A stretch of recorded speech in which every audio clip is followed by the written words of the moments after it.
Hi, I'm biologist Sean Carroll, and I'd like to tell you today about my new book, A Series of Fortunate Events, that asks, why is the planet the way it is? How did we get here?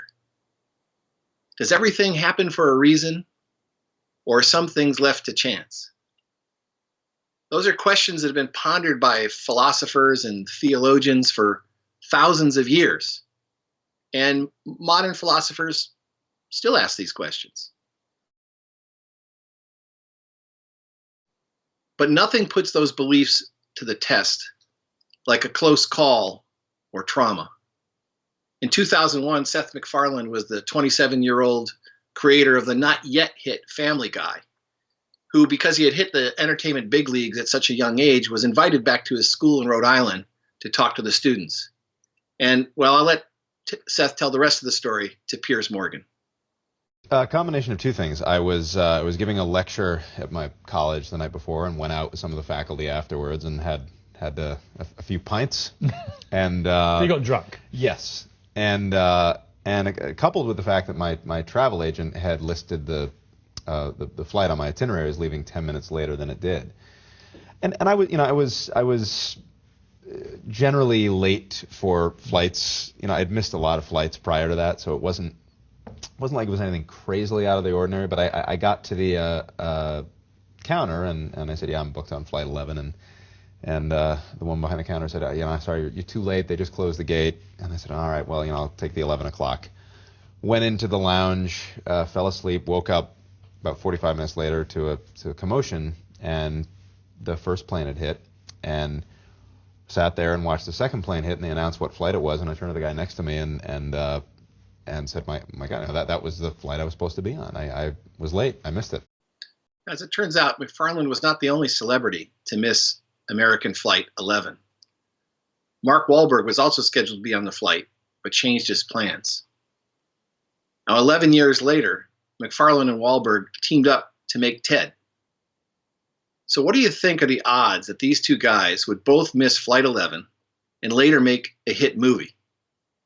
Was their escape from mass murder just dumb luck, or were their lives spared so that ours would be enriched by a trash-talking teddy bear?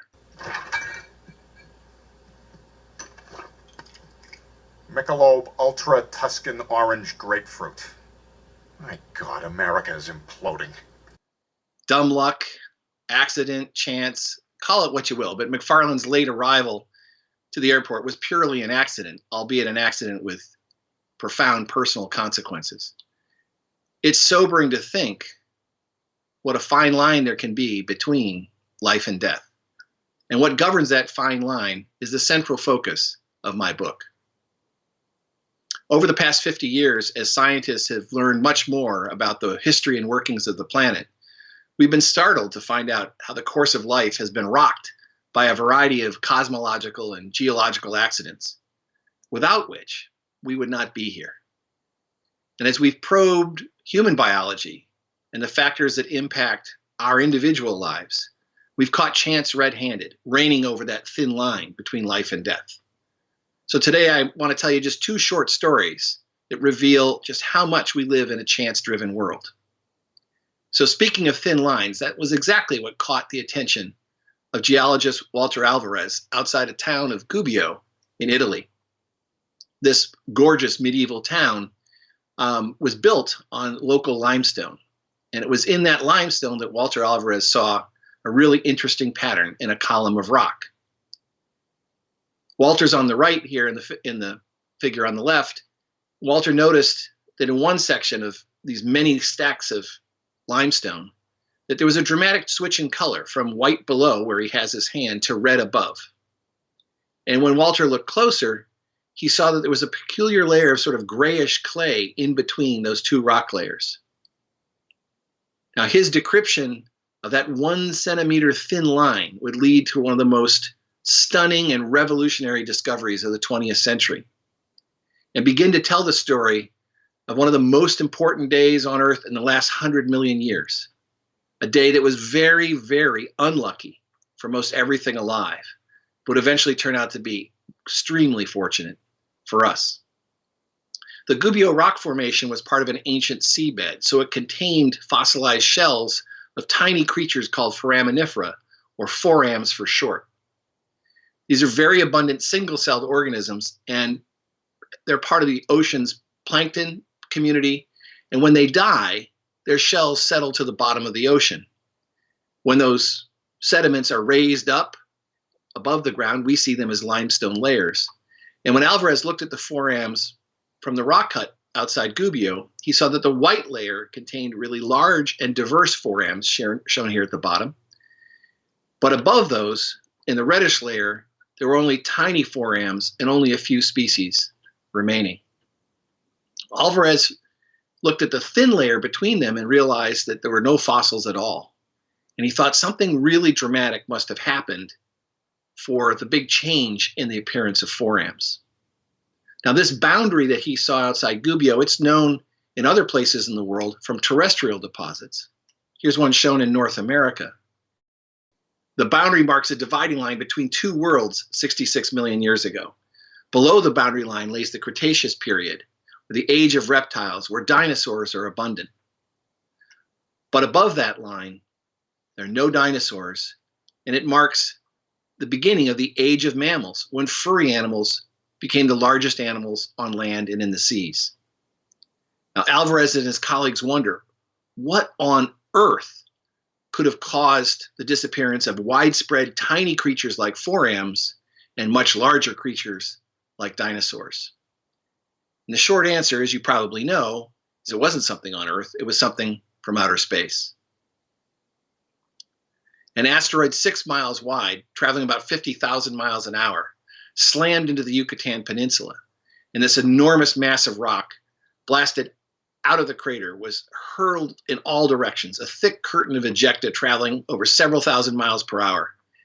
And then it rained down across North America, while the impact plume, which consisted of superheated air, carbon dioxide, water, and sulfur vapor, orbited the globe, and pieces rained down like trillions of red-hot meteors.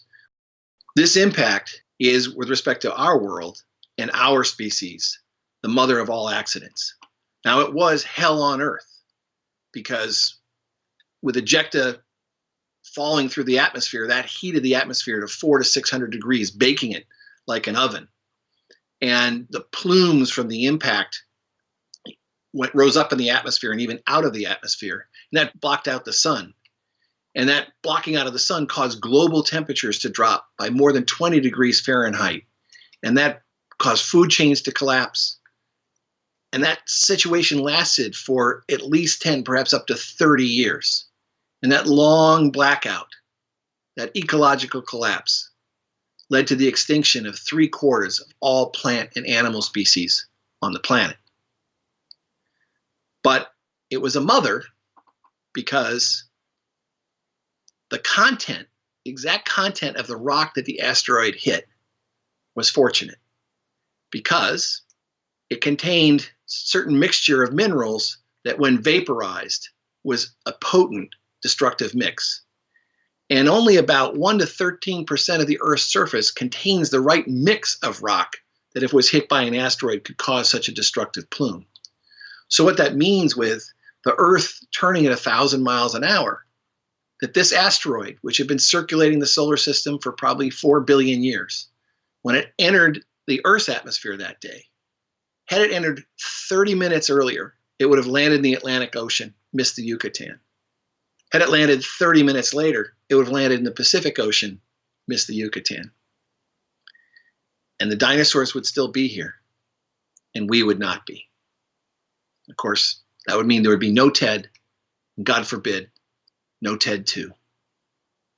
We'd still live in a world of dinosaurs. Now let me show you another collision. This one's a little more personal. Now again, the collision leads to a shower of chemicals.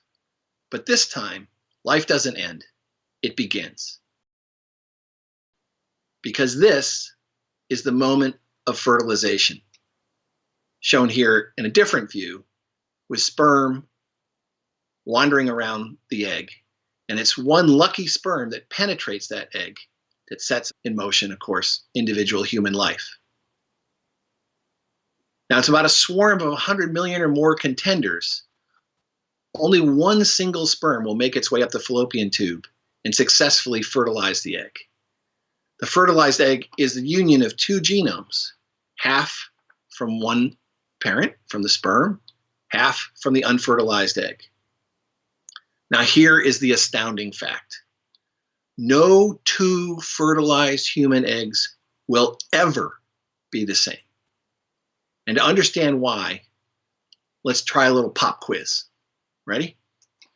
So each parent, sperm and egg, contributes 23 chromosomes. So how many genetically unique children could your parents have? Now, let me see, is it 23? No, 23, maybe 46? Maybe a multiple of that, maybe 92? No, try 70 trillion. Yes, 70 trillion different children from just one human couple.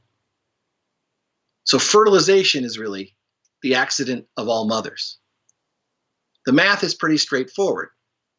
The number of possible chromosome combinations coming from dad is 2 different chromosomes times 23 different kinds of chromosomes. Well, that 2 to the 23rd power is over 8 million. And it's the same math from mom.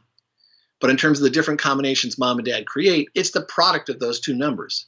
More than 8 million times more than 8 million, which is more than 70 trillion different children. Now, the individual sperm that penetrates the egg is just one random sperm out of more than 100 million. And the chromosomes it's carrying is a random assortment out of these different 8 million combinations each sperm could have. So what that tells us is that chance is really the source of all human diversity. And as it turns out, chance is also the source of all the living diversity on the planet. It's a startling thought, but a fact of life. And if you'd like to understand why this is the case, well, read the book. Thanks for listening.